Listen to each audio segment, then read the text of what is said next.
करिएगा। तो जो आपका जो 10th चैप्टर है वो है आपका सर्कल। और सबसे पहले तो इसमें दो थियरम है जो मोस्ट इंपॉर्टेंट थियरम है, वो आप थियरम जो है प्रैक्टिस कर लीजिएगा। मोस्ट इंपॉर्टेंट थियरम है theorem number 10.1, 10.1 and 10.2। Theorem 10.1 and 10.2। तो थियरम 10.2 मोस्ट इंपॉर्टेंट थियरम है। इस बार एसक्यूपी में भी इसको दिया हुआ है, तो इसको पूछने के चांसेस है। तो आप थियरम नंबर 2 10.2 आप अच्छे से प्रैक्टिस कर लीजिएगा, कहीं भी आपका मार्क्स नहीं जाएगा, आराम से आप मार्क्स स्कोर करेंगे। एग्जाम्पल की बात करें तो example number 2 and 3, example number 2 and 3, जिसमें 2 आपका एग्जाम्पल नंबर 2 कई बार पूछा है, कई बार रिपीट किया है एग्जाम्पल नंबर 2। इस बार हो सकता है एग्जाम्पल नंबर 3। स्टैंडर्ड वाले बच्चे ध्यान दें, स्टैंडर्ड वाले बच्चों को के लिए मतलब मैं बात कर रहा हूँ। एग्जाम्पल नंबर 3 इस बार हो सकता है पूछ सकता है, क्योंकि ये दो ही एक एग्जाम्पल है और ये कई बार रिपीट किया है, इसको अभी तक इंट्रोड्यूस नहीं किया, इस क्वेश्चन को अभी तक नहीं पूछा है। तो हो सकता है स्टैंडर्ड वाले के लिए ये इंपॉर्टेंट क्वेश्चन हो सकता है। बाकी 10.2 थियरम में तो कोई चेंजेस नहीं होगा, 10.1 का चांसेस थोड़ा कम है, बट 10.2 आप जो है अच्छे से प्रैक्टिस कीजिएगा। बिल्कुल ही आप जो है मार्क्स इसमें लूज नहीं कर सकते अगर आपने अच्छे से प्रैक्टिस किया। और एग्जाम्पल नंबर 2 को भी कर लीजिएगा, बट 3 को आप अच्छे से प्रैक्टिस कीजिएगा। एक्सरसाइज की बात करें तो एक्सरसाइज एक ही है आपका, एक्सरसाइज 10.2,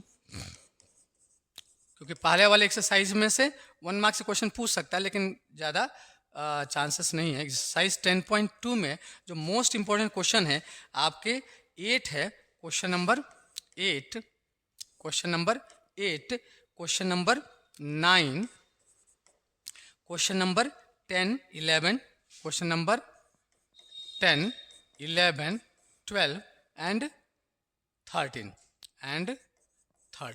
तो ध्यान दीजिएगा कि क्वेश्चन नंबर 8 बच्चों ये बहुत ही इंपॉर्टेंट है, और थियरम के साथ भी इसको इंक्लूड कर सकता है। 5 नंबर में थियरम रहेगा और साथ साथ में ये क्वेश्चन प्रूफ करने के लिए आ जाएगा, तो 5 नंबर के कैटेगरी में इसको आप पूछ सकता है। तो क्वेश्चन नंबर 8 बहुत ही इंपॉर्टेंट है। क्वेश्चन नंबर 3 कई बार पूछा हुआ क्वेश्चन है, हो सकता है स्टैंडर्ड वाले बच्चों को इस बार भी ये क्वेश्चन आ जाए, तो ये आप ध्यान रखिएगा, बहुत फिगर बना के बहुत इंपॉर्टेंट क्वेश्चन था। क्वेश्चन नंबर 9 को आप स्टैंडर्ड वाले बच्चे कीजिएगा। क्वेश्चन नंबर 10 ये भी आपका थियरम बेस्ड ही क्वेश्चन है, तो थियरम में ये भी पूछ सकता है, कोई जरूरी कि यही पूछेगा, लेकिन थियरम में ये भी पूछ सकता है। और क्वेश्चन नंबर 11 बहुत इंपॉर्टेंट क्वेश्चन है, आपको थियरम में इसको भी इंक्लूड कर सकता हूँ थियरम देके, और दूसरे पार्ट में इसको भी पूछ सकता है।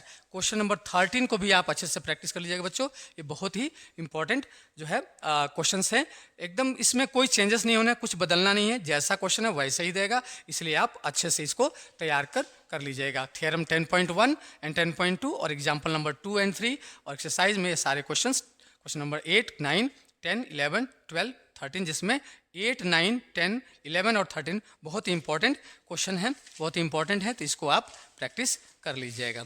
नेक्स्ट जो चैप्टर है बच्चों, अब उसमें हम लोग चलते हैं। अब ये मेंसुरेशन वाला चैप्टर है, ठीक है। अब इसमें भी आपको बहुत ही मज़ेदार क्वेश्चन पूछता है, और सेम टू सेम क्वेश्चन कई बार पूछा हुआ है। तो जो नेक्स्ट हमारा है वो है chapter number 11, areas related to circle. Areas